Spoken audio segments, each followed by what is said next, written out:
오늘은 호세아서 강해의 16번째 시간으로 하나님의 심판이 아닌 사랑을 회복하고 누리는 방법, 이런 제목으로 말씀을 전하도록 하겠습니다. 2025년의 마지막 주일입니다. 먼저 하나님께 영과 진리로 예배하며 여러분의 모든 것을 거룩한 산제물로 하나님 앞에 드리는 여러분 모두에게 하나님의 은혜와 평강이 가득하기를 주님의 이름으로 축복합니다. 지난 시간 매 주일마다 이곳에서 예배하고 삶의 현장에서 삶의 예배를 드렸던 여러분들을 제가 개인적으로 응원하며 기도합니다. 1년 전 송구영신 예배를 드리며 우리 이안교회 표어를 선포했죠. 바로 여기 현수막에 있는 것처럼 행함과 진실함으로 사랑을 실천하는 교회 성도가 되자였습니다. 그와 관련된 우리 성경 구절 한번 읽어볼까요? 요한일서 3장 18절을 다 같이 읽겠습니다. 시작. 자녀들아, 우리가 말과 혀로만 사랑하지 말고 행함과 진실함으로 하자. 아멘. 하나님의 진정한 사랑, 본질적인 사랑이 식어지고 있는 이 시대를 살아가고 있습니다. 바로 이때 하나님의 사람 성도로서 이 땅에 세상의 조건적인 사랑을 뒤로하고 하나님의 진정한 사랑을 보여주고 그 열매로 이웃사랑을 실천하기 위한 성도의 삶을 여러분에게 강조해 드렸습니다. 그리고 요한일서의 말씀을 마치고 난 이후에 구약에서 그러면 하나님의 사랑을 가장 잘 보여주는 성경이 무엇일까? 사람들마다 또 학자들마다 호세아라고 하는 성경을 하나님의 불같은 사랑이라고 하는 제목을 답니다. 하나님의 사랑이 불같이 나타나는 성경이 바로 호세아서인데 그 성경을 이어서 강의하기 시작하였습니다.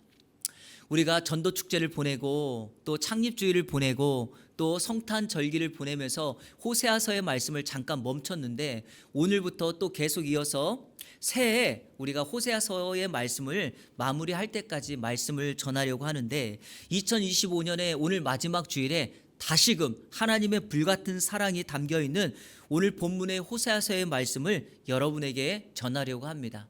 마지막 시간이다 보니까 오늘 설교를 어떻게 할까 고민을 한 끝에 오늘 제목을 이렇게 정했습니다. 하나님의 심판이 아닌 하나님의 사랑을 회복하고 누리는 방법. 다시금 하나님의 진정한 사랑을 우리가 회복하고 그 사랑을 이 땅에서 누리는 방법을 여러분에게 소개하려고 합니다. 오늘 우리가 읽은 호세아서 7장 8절 이전에 지난 호세아서 말씀에 제가 여러분에게 형벌의 날, 보응의 날이 있음을 강조했죠.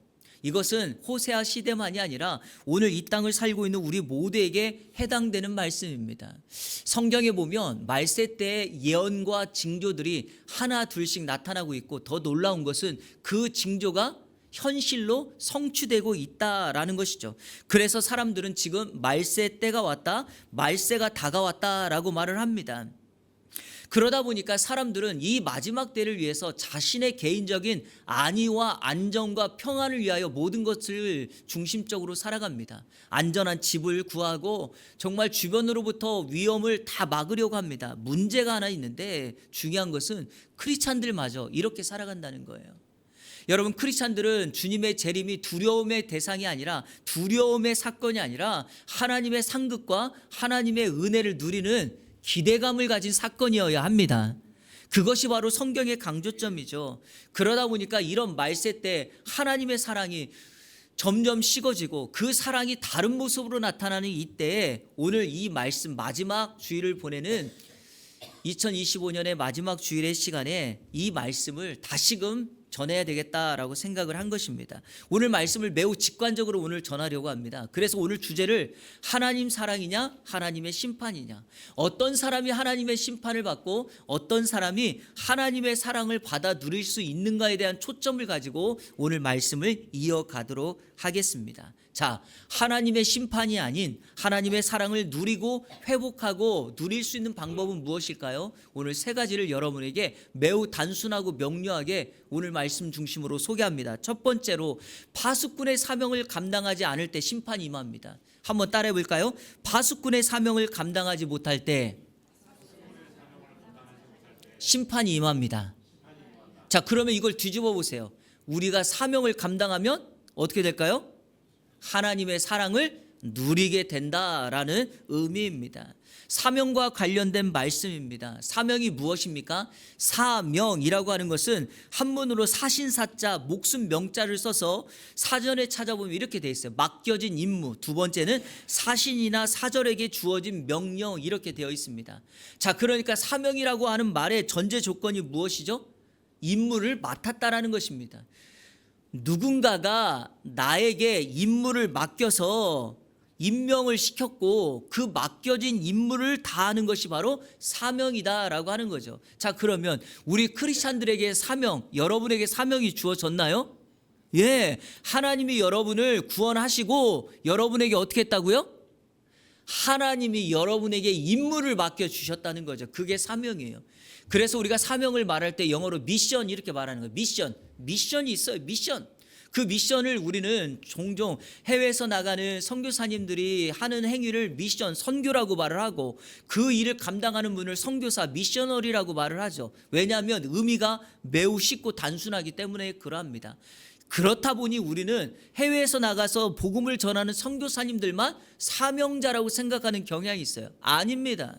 우리 모든 사람들에게는 하나님이 우리에게 허락하신 사명이 있다. 그 사명을 감당해야지 하나님의 사랑을 지속적으로 누릴 수 있다라는 거죠. 자, 오늘 본문 8절과 9절 한번 읽겠습니다. 8절 9절 시작. 에브라임은 나의 하나님과 함께한 파수꾼이며 선지자는 모든 길에 친 새 잡는 자의 그물과 같고 그의 하나님의 전에는 원한이 있도다. 그들은 기브아의 시대와 같이 심히 부패한지라 여호와께서 그 악을 기억하시고 그 죄를 벌하시리라. 아멘. 여러분, 이 사명을 감당하지 않았더니 하나님이 그걸 기억하고 벌하겠다고 말합니다. 하나님은 이스라엘, 즉 오늘 본문의 에브라임은 북쪽 이스라엘을 의미합니다. 그 이스라엘에게 파수꾼의 사명을 주셨습니다. 성도 여러분, 파수꾼이 뭐 하는 일이죠? 파수꾼, 성을 지키는 거예요. 마을 지키는 거예요. 그래서 높은 파수대 꼭대기에 올라 저 멀리서 적들이 우리를 침범하는지 보는 거예요. 그리고 적들이 침범하면 연기를 피우거나 나팔을 불어서 사인을 줘서 그 성이, 그 마을 사람들이 안전하게 피하고 도망갈 수 있도록, 아니 전쟁을 준비할 수 있도록 하는 사명이 바로 파수꾼입니다. 하나님은 이스라엘을 파수꾼의 사명자로 불렀습니다. 자신만이 아니라 자신의 가문을 믿음의 명문가로 만들고 이방 사람들에게는 하나님의 복음을 전하는 제사장의 나라가 되게 하셨습니다. 그런데 그것을 이들이 감당하지 못하고 이 사명을 계속해서 주지시키고 말씀을 가르치는 선지자들까지도 그들의 사역을 방해하며, 그러니까 성경이 이렇게 말합니다. 하나님의 전에 원한이 가득하다. 원한만 가득해요. 여러분, 여기서 우리가 주목해야 될 것이 바로 이거예요.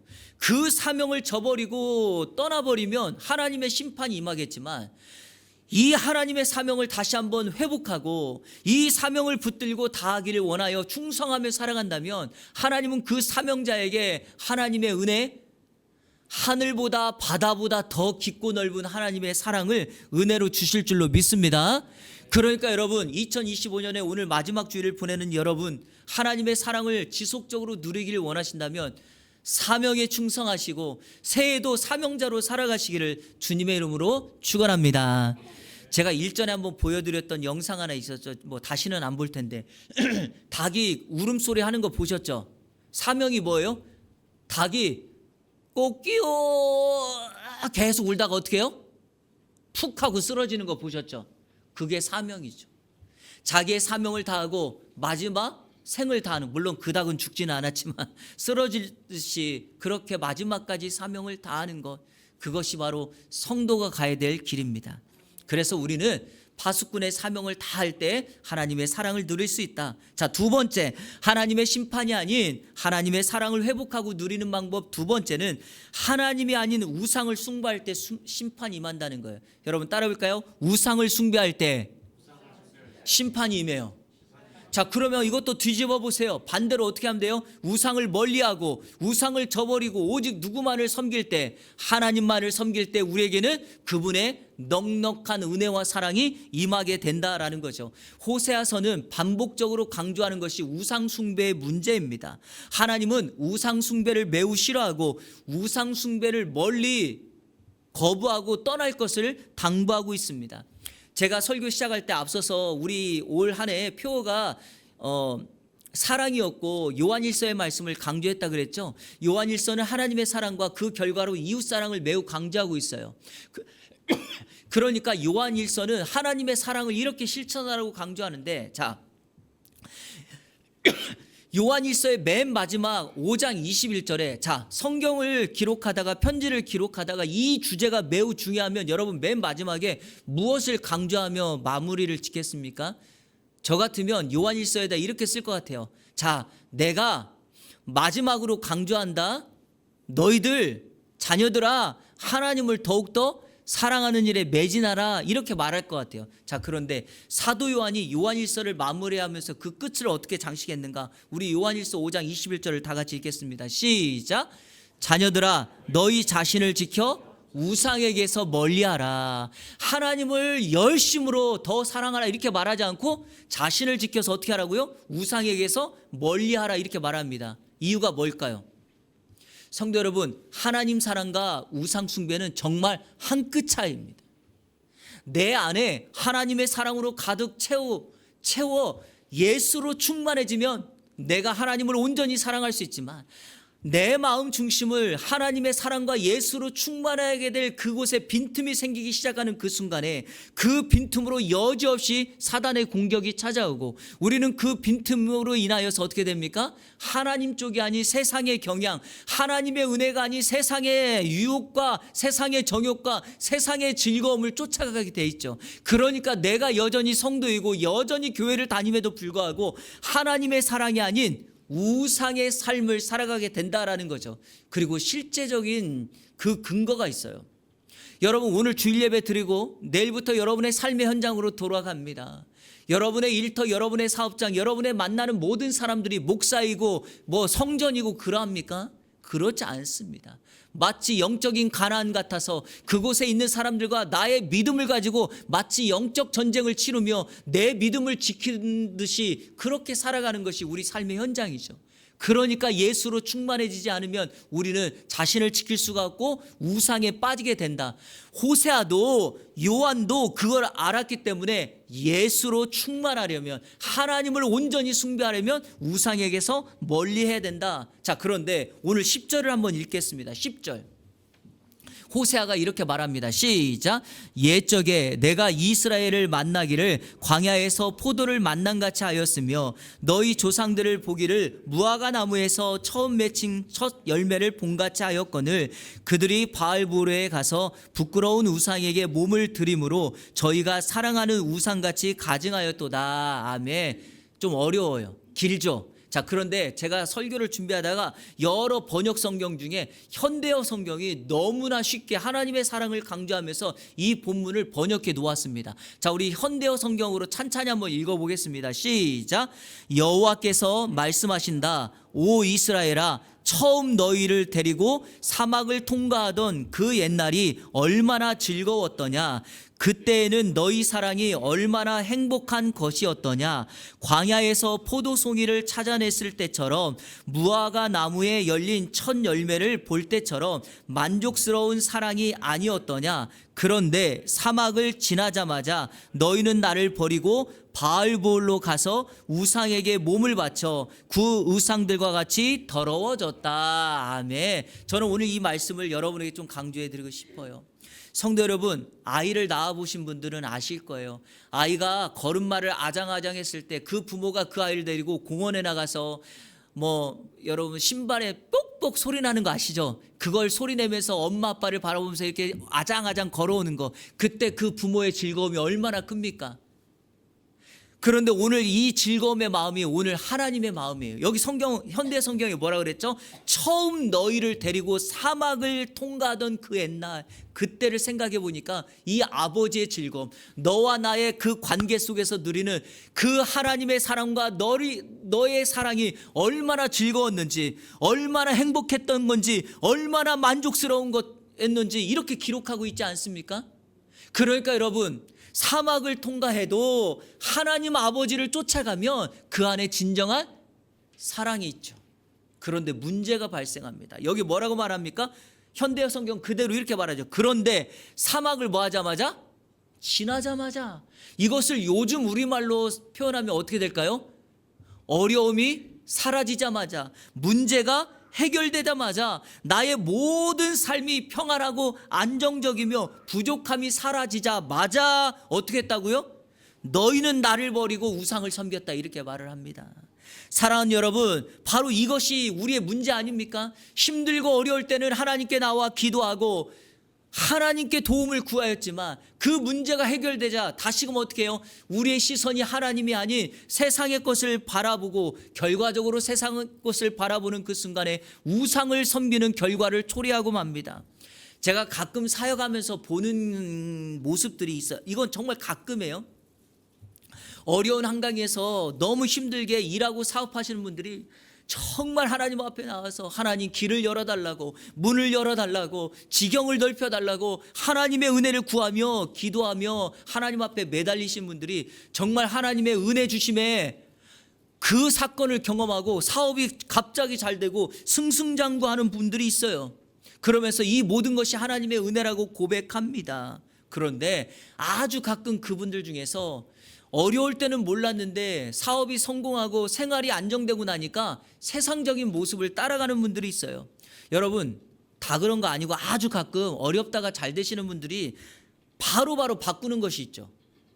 힘들다가 잘 된 분들이 갑자기 바꾸는 게 뭔지 아십니까? 차를 바꿔요. 집을 바꿔요. 생활 패턴이 달라져요. 안 하던 이렇게 골프나 그런 걸 막 해요. 제가 지금 말한 거, 예를 들어서 아이들 유학을 보는 이런 거 여러분 잘못됐다고 말하는 사람 아무도 없어요. 근데 여러분 뭐가 문제인 줄 아세요? 이렇게 하다 보니까 그 다음에 나오는 것이 문제가 생기는 거예요. 바빠지니까 그렇게 하나님께 나와서 기도하던 기도의 자리를 잃어버립니다. 그렇게 하나님을 찬양하고 예배했던 그 예배 자리를 등한히 여깁니다. 왜 이렇게 됩니까? 내가 하나님의 은혜로 잘 되어도 삶에 어떤 변화도 없이 여전히 하나님을 예배하고 눈물과 아픔이 있어도 여전히 하나님께 나와서 예배하고 잘 될 때도 여전히 하나님을 노래할 수 있는 그 길이 진정한 성도의 길 아니겠습니까? 사막을 지나자마자 이렇게 되었다면 제가 오늘 여러분들에게, 우리 성도님들께 한 가지 강조해 드리고 싶은 것이 있어요. 여러분, 사막을 지나지 마세요. 그럴 바에는 차라리 사막에 머물러 사세요. 광야에 머물러 있어야 합니다. 왜 그런지 아십니까? 사막과 광야에는 짐승이 울부짖고 날씨의 기온차가 심해서 추워요. 사람을 만날 수가 없어서 외로워요. 하지만 광야에서 오직 하나님 한 분만 바라볼 수 있습니다. 사막에서 오직 하나님 한 분께만 기도할 수 있고 그분의 은혜를 구합니다. 성도 여러분, 어둠이 강할수록 하늘의 별이 더 빛나는 거 보시죠? 우리 인생의 진정한 어둠과 사막이 오면 광야를 지날 때 하나님의 은혜, 하나님의 역사는 더욱 우리에게 선명해집니다. 그럴 바에는 사막에 남아서 그분과의 관계를 누리며 그분의 은혜를 찾는 것이 성도의 진정한 삶이 아니겠습니까? 그것이 바로 오늘 말씀을 통해서 하나님의 사랑을 누리고 하나님의 사랑을 전달할 수 있는 은혜가 될 줄로 믿습니다. 이 은혜로 2026년을 준비하는 우리 이 안의 성도님들 되시기를 주님의 이름으로 축원합니다. 마지막 세 번째, 하나님의 심판이 아닌 하나님의 사랑을 회복하고 누리는 방법. 하나님의 말씀에 불순종할 때 심판이 임해요. 한번 따라해 볼까요? 말씀에 불순종할 때. 자, 그러면 성도 여러분, 하나님의 말씀에 대한 불순종이 아니라 온전한 순종으로 나간다면 하나님이 우리에게 넉넉한 은혜, 크신 사랑을 베풀어 주실 것입니다. 지금 수요일마다 살펴보고 있는 사무엘상에서 사울 왕을 통해서 우리는 하나님의 말씀에 순종의 모습이 얼마나 중요한가를 살펴보고 있습니다. 자, 우리 참고로 사무엘상 15장 22절 23절 다 같이 읽겠습니다. 시작. 사무엘이 이르되 여호와께서 번제와 다른 제사를 그의 목소리를 청종하는 것을 좋아하신 같이 좋아하시겠나이까? 순종이 제사보다 낫고 듣는 것이 순양의 기름보다 나으니 이는 거역하는 것은 점치는 죄와 같고 완고한 것은 사신 우상에게 절하는 죄와 같음이라. 왕이 여호와의 말씀을 버렸으므로 여호와께서도 왕을 버려 왕이 되지 못하게 하셨나이다 하니. 아멘. 말씀에 대한 불순종은 반드시 하나님의 심판을 가져옵니다. 사울왕이 하나님의 말씀을 버려 불순종하자 여호와께서도 사울을 왕으로서 버려 다음 사람을 왕으로 세우겠다고 말합니다. 그러므로 사랑하는 성도 여러분, 하나님의 말씀을 너무 쉽게 여기지 마시고 그 말씀 하나를 마음판에 새겨서 말씀대로 순종하는 여러분들 되기를 주님의 이름으로 축원합니다. 오늘 성경 17절 말씀 한번 읽어볼까요? 시작.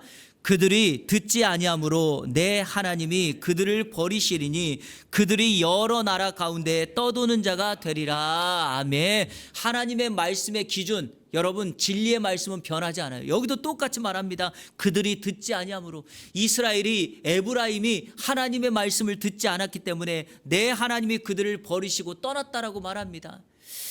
그러면 이제 이들이 왜 이렇게 하나님의 말씀을 듣지 않았을까? 결론과 연결해서 오늘 15절의 말씀을 가지고 오늘 말씀을 좀 정리하도록 하겠습니다. 자, 우리 15절 다 같이 읽겠습니다. 시작. 그들의 모든 악이 길갈에 있으므로 내가 거기에서 그들을 미워하였노라.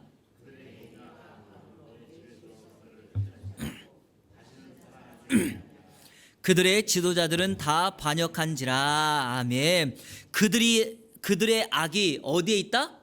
길갈에 있다라고 말을 합니다. 성도 여러분, 여호수아 말씀 강의할 때 혹시 길갈 기억나십니까? 이스라엘 백성들이 모압 평지에서 요단강을 건너 첫 번째로 가나안에 정착했던 지역이 길갈입니다. 여호수아는 이스라엘 백성들에게 12지파 대표자들에게 한 명씩 요단강을 건널 때 그 강에서 돌을 하나씩 가져오라 그래서 12개의 돌을 가지고 길갈에 정착했을 때 거기에다 기념비를 세웁니다. 자, 기념비를 세우고 이렇게 말합니다. 나중에 너희 자손들이 이것이 무엇이냐고 묻거든 이렇게 말하라고 말합니다. 자, 우리 여호수아 4장 22절 24절 읽겠습니다. 시작. 너희는 너희의 자손들에게 알게 하여 이르기를 이스라엘이 마른 땅을 밟고 이 요단을 건넜으며. 자, 여러분, 강인데 발이 진흙으로 가득할 텐데 마른 땅처럼 건넜다는 건 하나님의 역사 아닙니까? 그렇게 건넜다는 거예요. 자, 23절 시작. 너희의 하나님 여호와께 너희 앞에서 마르게 하사 너희를 건너게 하신 것이 너희의 하나님 여호와께서 우리 앞에 홍해를 말리시고 우리를 건너게 하신 것 같았나니 이는 땅의 모든 백성에게 여호와의 손이 강하신 것을 알게 하며 너희가 너희의 하나님 여호와를 항상 경외하게 하려 하심이라 하라. 아멘. 결론은 이겁니다. 성도 여러분, 하나님의 일하심이 길갈에서 하나님의 강하신 손이 우리에게 임한다. 하나님을 항상 경외할 수 있도록 하는 그 장소가 길갈입니다. 그러니까 길갈은 하나님의 은혜와 하나님의 말씀의 순종을 배우고 교훈받고 실천하며 살아가는 곳이 바로 길갈입니다. 여러분에게 길갈은 어디입니까? 여러분은 길갈의 삶을 살아가고 있습니까? 길갈이라는 말이 명사로는 바뀌고요, 동사로는 굴러가다라는 거예요. 그래서 길갈이란 뜻은 수치를 굴러가게 하다라는 겁니다. 이스라엘 백성들이 하나님의 선민이지만 애굽에서 종살이 살았던 그 종살이의 수치를 길갈에서 어떻게 해요? 굴러가게 하세요. 왜 길갈에서 굴러가게 했을까요? 여호와의 능하신 손을 그들이 경험하고 하나님의 약속대로 가나안 땅에 요단강을 건너 가나안 땅에 들어왔기 때문에 이제 하나님의 역사가 시작된다는 것을 알리는 곳이 바로 길갈입니다. 제가 오늘 설교의 결론을 길갈로 하려고 하는 이유는 바로 우리가 길갈의 삶을 실패하기 때문이죠. 예배를 통하여 우리의 수치는 굴러가고 하나님의 은혜가 임하여서 하나님이 강하다, 하나님을 항상 경외해야 된다라고 하는 것을 배우는 곳이 오늘 이 예배의 자리인데, 오늘 이렇게 예배를 통하여 길갈의 은혜를 경험하자마자 교회 문을 박차고 나가는 순간부터 마치 은혜를 굴려버리는 사람이 있어요. 여전히 세상적인 방식으로 살아가요. 은혜는 은혜대로 받고 살아가는 방식은 세상의 방식대로 살아갑니다. 그러니까 하나님의 말씀을 순종하려고 하는 그 마음이 내 안에 자리 잡아 있지 않는 것입니다. 제가 여러분에게 부탁드리고 싶은 것은 이겁니다. 오늘 예배당이 길갈의 은혜를 경험하는 자리라면 은혜 받아 여러분이 살아가는 여러분의 가정도, 여러분이 일하는 일터도 사람들이 악을 행하는 그 악의 수치를 굴러가게 하며 여러분으로 말미암아 그곳을 축복의 통로로 만들어내는 하나님의 역사가 임하게 될 것입니다. 바라기는 파수꾼의 사명을 잘 감당하십시오. 우상이 아닌 하나님을 온전히 숭배하십시오. 그리고 하나님의 말씀이 어떻게 여러분에게 전달된다 할지라도 그 말씀대로 순종함으로 하나님의 심판이 아닌 하나님의 사랑을 회복하고 하나님의 사랑을 평생에 누리는 우리 이 안에 모든 성도님들 되시기를 우리 주 예수 그리스도의 이름으로 축원합니다. 우리 시간에 찬양 같이 드리도록 하겠습니다. 결단의 찬양 드립니다. 2025년 무엇을 향해 달려오셨습니까? 성도 여러분, 하나님의 은혜, 표대 되신 예수 그리스도 그분만을 바라보고 달려나가면 결코 흔들림이 없습니다. 근데 바라봄의 대상과 바라봄의 시선을 자꾸 여러분 바꾸면 우리의 달려가는 그 경주의 삶이 흔들어질 것이죠. 그래서 우리에게 생명을 다하여 지금도 하나님 보좌 우편에서 모든 성도들의 영광을 받으시는 어린 양 되신 예수 그리스도, 그분을 찬양하며 그분의 임재 가운데 나아가며 표대를 향하여 달려나가는 2026년을 맞이하는 준비하는 저와 여러분들 되기를 축복합니다. 우리 같이 고백하며 찬양하겠습니다. 내 모든 것 나의 생명까지, 내 모든 것 나의 생명까지 다 주님 앞에 드립니다. 자, 우리 조금만 당겨서 하죠. 주임재 안에서, 주임재 안에서 이제 내 영혼 자유에 내가 주의 거룩한 이름을 높이며 어린 양 되신 예수 그리스도 그분을 예배하리. 어린 양 찬양하리. 어린 양 찬양하리. 내 평생 그 하나로 충분해요. 어린 양 찬양하리. 내가 주의 임재 안에서. 우리 다시 한번 찬양합니다. 내 모든 것, 내 모든 것 나의 생명까지 다 주님 앞에, 다 주님 앞에 나의 모든 것을 드립니다. 드립니다.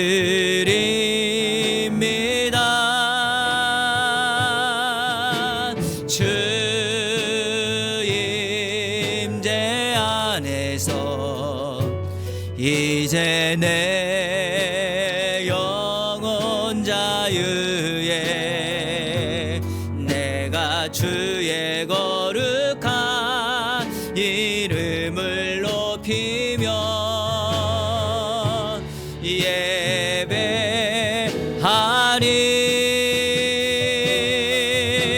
어린 양 찬양하리. 내 평생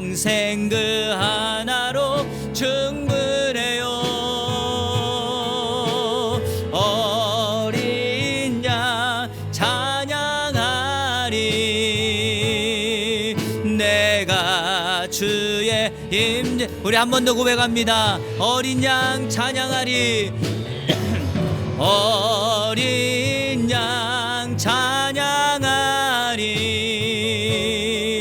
내 평생 그 하나로 충분해요.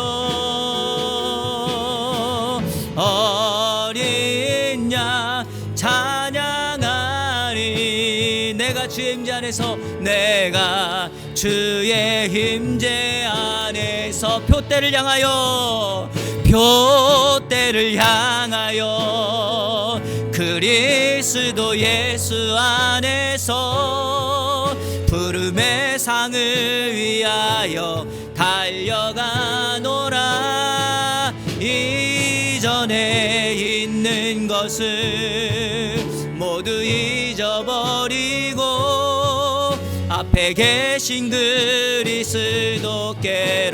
달려가노라. 표대를 향하여, 표대를 향하여, 그리스도 예수 안에서 부름의 상을 위하여 달려가노라.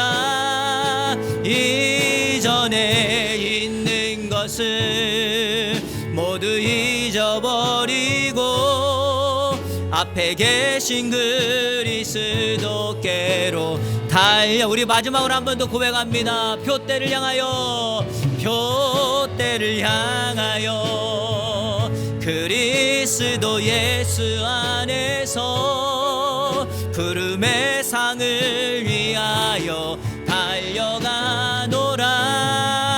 이전에 있는 것을 모두 잊어버리고 앞에 계신 그리스도께로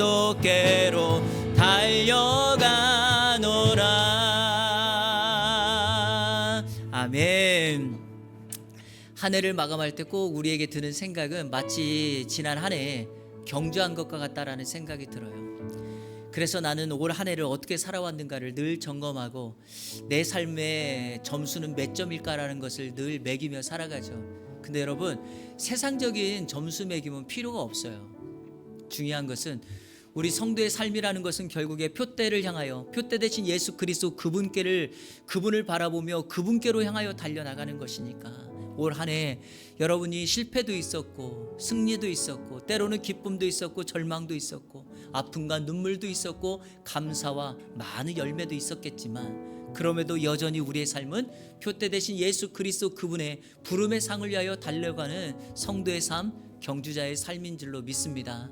여러분, 올 한 해 그렇게 달려가셨습니까?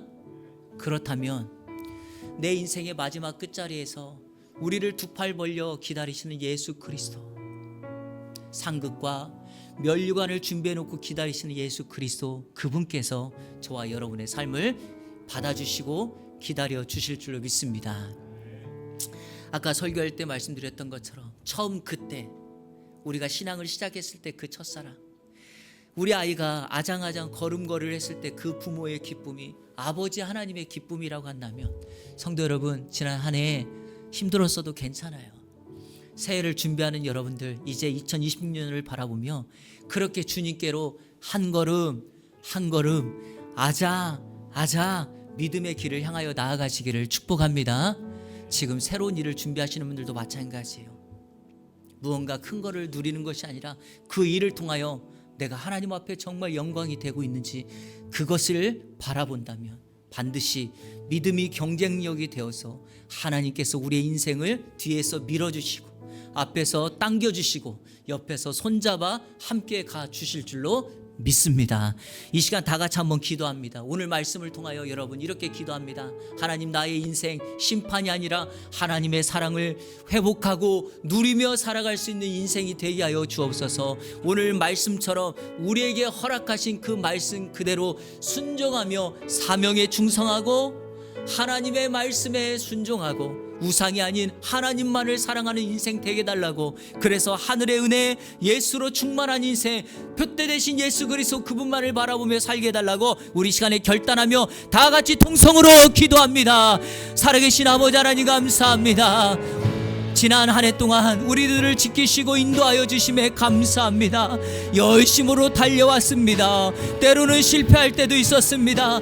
넘어질 때도 있었습니다. 뜻대로 되지 않아 마음 상했을 때도 있었습니다. 그러나 주님, 우리를 지키시고 여기까지 인도해 주신 하나님의 은혜에 감사하며 찬양합니다.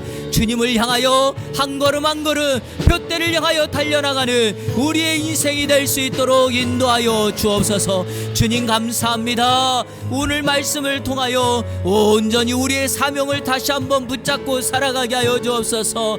세상의 눈을 돌리지 않으며 우상에 빠져 살아가지 아니하며 오직 하나님만을 바라보며 나아가는 우리의 인생이 될 수 있도록 인도하여 주시옵소서. 하나님 기도합니다.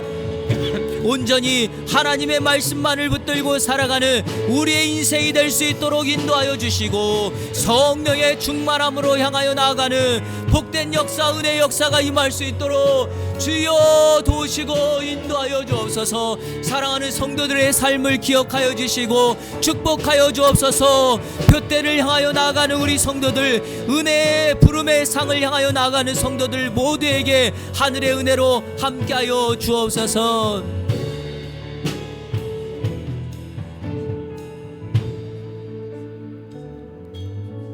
하나님, 오늘 우리의 결단이 우리 삶의 다짐이 되게 하여 주시고 온전히 하나님께로 향하여 둯대를 향하여 부름의 상을 향하여 달려나가는 우리의 삶이 되게 하여 주옵소서. 예수 그리스도의 이름으로 기도하옵나이다. 아멘.